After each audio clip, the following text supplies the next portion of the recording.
berjumpa masih dengan saya Mr. Wahid Nugroho dari Rumah Cerdas Bahasa Inggris.com. Belajar bahasa Inggris dan TOEFL dari nol. Syukur alhamdulillah saya dalam keadaan sehat. Anda yang sedang menonton video saya kali ini juga saya doakan dalam keadaan sehat sehingga kita bisa sama-sama belajar di channel Rumah Cerdas Bahasa Inggris.com ini. Dalam kesempatan video kali ini saya akan membedah beberapa soal yang ada dalam TOEFL.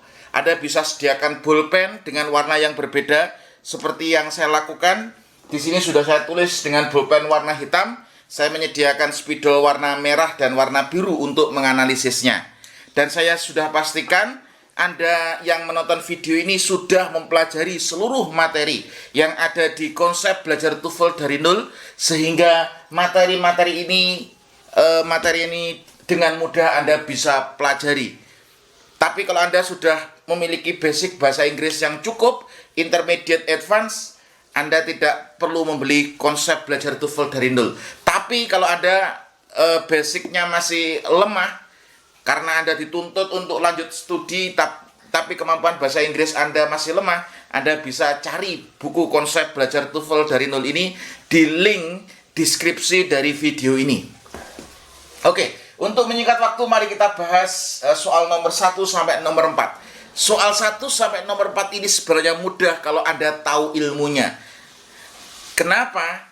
Karena ada polanya. Nah, di buku konsep belajar TOEFL dari nol ini sudah saya ajarkan polanya. Oke, soal nomor 1 mari kita buktikan mudah atau tidak. Different hormones bla bla bla at the same time on a particular target issue. Nah, di sini kita harus tahu different hormone di sini adalah sebagai apa, Ini adalah sebagai subjek. Nah, di sini sebagai subjek, berarti dalam kalimat ini sudah ada subjeknya. Kalau sudah ada subjeknya, Anda tidak perlu membuat subjek lagi. Oke, kemudian berarti jawaban yang C salah. Kenapa salah? Karena di sini ada they. Kalau ada they berarti ada subjek lagi, berarti salah. Nah, terus usual. Nah, di sini kita harus tahu jawabannya apakah usual act, usually acting, the usual action. Kalau di sini the different hormone, di sini subject, at the same time, di sini ada preposition diikuti dengan noun, berarti di sini adalah adverb. On, di sini adalah preposition, ya tak? Diikuti dengan noun, berarti di sini adverb. Berarti yang dibutuhkan apa? Yang dibutuhkan di sini adalah verbnya. Nah, di sini yang dibutuhkan verbnya. Nah, di sini different hormone usually act. Jawabannya adalah yang A, yang benar. Kalau yang B, usually acting, ini salah. Kenapa? Karena di sini ada verb ing-nya. Nah, kalau verb ing ini adalah simple sentence. Kalau ada verb ing di sini, berarti di sini harus ada to be-nya. Nah, harus ada to be. Nah, harus ada to be, is, are-nya.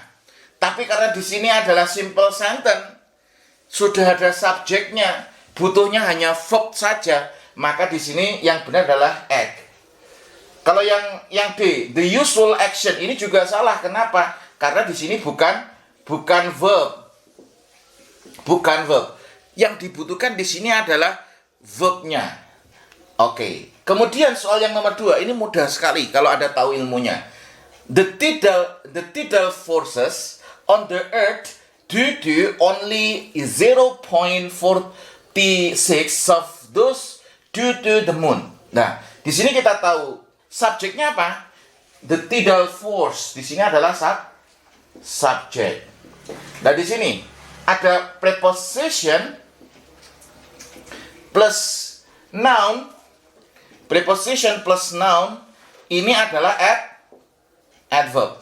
Lah, bla bla bla ini apa? Bla bla bla ini apa? Lah, ini due to the moon. Berarti due to ini harus diikuti noun. Lah, due to ini harus diikuti noun, the sun. Dan kita harus tahu Tidak force di sini sudah ada subjeknya. Berarti di sini tidak boleh ada subjek lagi. Butuhnya adalah noun. Noun untuk do to ini plus verb. Lah, di sini the sun di sini do to the sun-nya. Oke. Lah, di sini jawaban B sama C salah. Kenapa? Karena ada subjeknya lagi.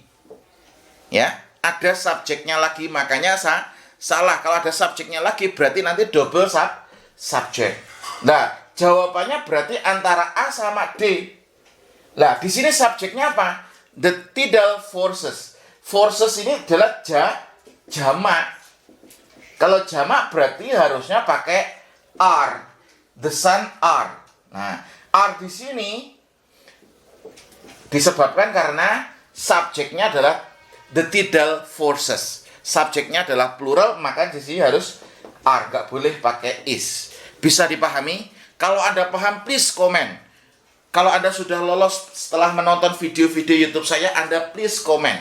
Tujuannya untuk apa? Tujuannya untuk menstimulus teman-teman yang lainnya supaya lebih semangat lagi dalam proses belajar untuk mendapatkan beasiswa. Oke, please comment. Yes, paham sir. Yes, paham sir. Kalau Anda kira-kira Anda dari mana yang nonton YouTube saya ini? Saya pengen tahu ya. Please comment yes, paham sir dari Medan. Yes, paham sir dari Papua. Yang banyak ya. Stimulus teman-teman untuk terus belajar supaya lebih mudah dalam menguasai TOEFL. Soal yang selanjutnya, nomor 3, ini juga mudah. Most radioactive elements occur in igneous and metamorphic bla bla bla fossil occur in sedimentary rock. Nah, di sini kita harus tahu nih. Di sini ada subjeknya apa? The most radioactive element, ini adalah subjeknya. Di sini ada occur, ini adalah verb. Occur itu artinya apa? Terjadi. Nah, in igneous and metaphoric, ini ada preposition. Ini ada preposition diikuti ini adjektif. Ini adjektif. Berarti di sini butuhnya noun dulu ya. Berarti di sini noun dulu. Rock. Nah, di sini adalah nounnya. Dan kita harus tahu di sini ada fossils, di sini adalah subjek, occur ini adalah verb. Berarti dalam satu kalimat ini terdapat satu subjek, satu verb, satu subjek, satu verb. Nah, di sini the most radioactive element subject occur verb. Lah, terus di sini ada fossil occur. Lah, fossil occur juga. Berarti ada subjek verb. Berarti yang dibutuhkan apa? Berarti yang dibutuhkan di sini adalah conjunction. Untuk menghubungkan antara klausa yang pertama sama klausa yang nomor 2. Berarti di sini yang ada conjunction-nya yang mana? Oke, conjunction itu apa toh? Anda harus tahu di situ conjunction itu ada. Saya ngerpek dulu di buku. Anda bisa lihat di bab conjunction. Oke. Conjunction di situ kalau di konsep belajar TOEFL dari nol, Anda bisa buka. Oke, di halaman 116, 117. Di situ ada coordinate conjunction, di situ ada pure coordinate conjunction, ada pure coordinate conjunction sama correlative conjunction. Korelatif. Nah, kalau pure ini disingkat dengan fun boys. Apa saja? For, and, nor, but, or, yet, so. Ini kurang S ya. Oke, repeat after me. Fun boys. For, and, nor, but, or, yet, so. Kalau correlative conjunction, ini ada apa? Both, bla bla bla, and. Not only, but also. Neither, bla bla bla, nor. Either, bla bla bla, or. Anda kalau sudah punya buku konsep belajar TOEFL dari nol, Anda buka di halaman 117. Lah, saran saya sebelum Anda mempelajari semua latihan-latihan yang ada di TOEFL, itu Anda harus menguasai konsep belajar TOEFL dari nol. Kenapa? Karena kalau yang saya bahas ini kalau Anda sudah punya basic yang bagus, level Anda sudah intermediate advance, Anda bisa mengikuti. Tapi kalau levelnya masih basic, tenses tidak menguasai, alangkah baiknya Anda mempelajari dulu, baru nanti larinya ke sini. Nah, di sini ya. Jadi ada conjunction di sini. Di sini conjunction, berarti butuhnya conjunction. Yang ada conjunction apa? Fun boys. Di sini ada but. Berarti ada but, nearly all. Nah, di sini nearly all fossils occur. Jadi jawabannya yang mana? Jawabannya adalah yang B ya. Rocks, but nearly all. Jadi semua dua klausa ini harus disambung dengan conjunction di sini. Conjunctionnya di sini apa? But, karena masuk di fun boys. Oke, paham ya? Oke. Selanjutnya yang soal nomor terakhir, yang nomor 4, ini sebenarnya sangat mudah sekali. Bla bla bla, radioisotope is encountered, the first step in its identification is the determination of its half-life. Nah, sederhananya cara menganalisisnya di sini, apabila ada bla bla bla di depan di sini, Anda harus tahu nih, ini ada komanya tidak. Kalau di sini ada komanya, berarti bla bla bla sampai koma ini adalah anak kalimat. Oke. Nah, perlu Bapak Ibu ketahui bahwa apabila anak kalimat itu berada di depan seperti ini anak kalimat berada di depan, mesti ada komanya. Tapi kalau anak kalimat berada di belakang, tidak perlu ada komanya. Nah, kalimat ini sebenarnya bisa dipindah, bahwasanya bla bla bla radioisotop ini ditaruh di belakang setelah live ini sebenarnya bisa, tapi tidak ada komanya. Tapi kalau berada di depan harus ada komanya. Ini apabila anak kalimat berada di depan, maka harus ada komanya. Oke. Kemudian kalau di sini anak kalimat, berarti yang dibutuhkan adalah conjunction subject verb. Bukan conjunction, konektor ya. Konektor subject verb. Konektor subject verb. Di sini harus ada konektor subject verb. Lah, apalagi kalau di sini ada radioisotop, ini subjeknya. Ya, ini kan ini sudah ada subjeknya, verbnya ditulis. Nah, berarti di sini butuh konektor, subjeknya sudah ada, verbnya sudah ada. Berarti yang mana? Jawabannya yang A, B, C, D, yang ada konektornya yang mana? Jawabannya adalah yang C, adanya when. When an unknown radioisotope is encountered, Nah, di sini kenapa? Karena ada komanya. Kalau ada komanya di awal kalimat berarti anak kalimat. Kalau di sini kebetulan sudah ada subjeknya, berarti butuh konektor. Lah, di sini bisa dilakukan proses yang disebut dengan proses reducing. Kalau di konsep belajar TOEFL dari nol di bab 28, di situ ada proses disebut dengan proses reducing, di mana proses reducing itu konektor subjeknya dibuang, verbnya langsung verb ing jika aktif, verb 3 jika pasif.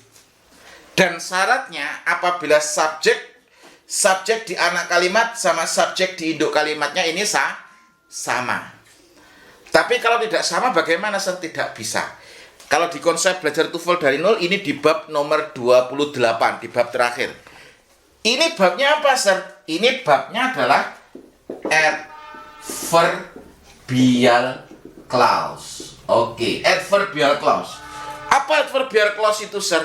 Adverbial clause itu adalah adverb yang berupa klausa. Jadi adverbnya di sini berupa klausa. Berarti adverbnya terdiri dari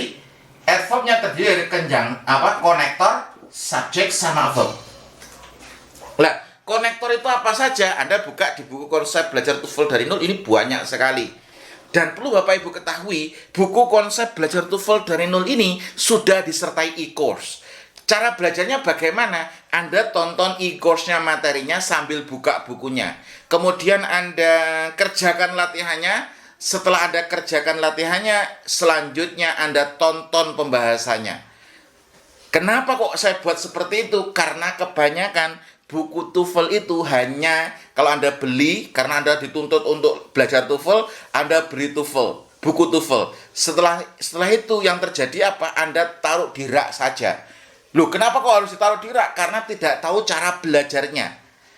Maka dari itu, saya di Rumah Cerdas Bahasa Inggris membuat buku TOEFL based on research, namely about quantum cerdas method. Di situ ada materinya, ada latihannya plus pembahasannya.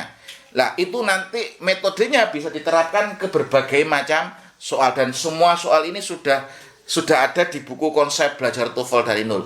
Maka dari itu, bagi Bapak Ibu yang ingin membeli buku konsep belajar TOEFL dari nol, silakan pesan sekarang juga. Di sini ada konsep belajar TOEFL dari nol, belajar listening TOEFL dari nol, dan vocabulary TOEFL dari nol. Jadi apabila membeli konsep belajar TOEFL dari nol dan belajar listening TOEFL dari nol, Anda dapat bonus vocabulary TOEFL dari nol. Semoga video ini bisa membantu Anda untuk menganalisis pola-pola yang ada di TOEFL, terus belajar tingkatkan kemampuan, dan saya doakan Anda bisa semakin sukses di studi maupun di karir.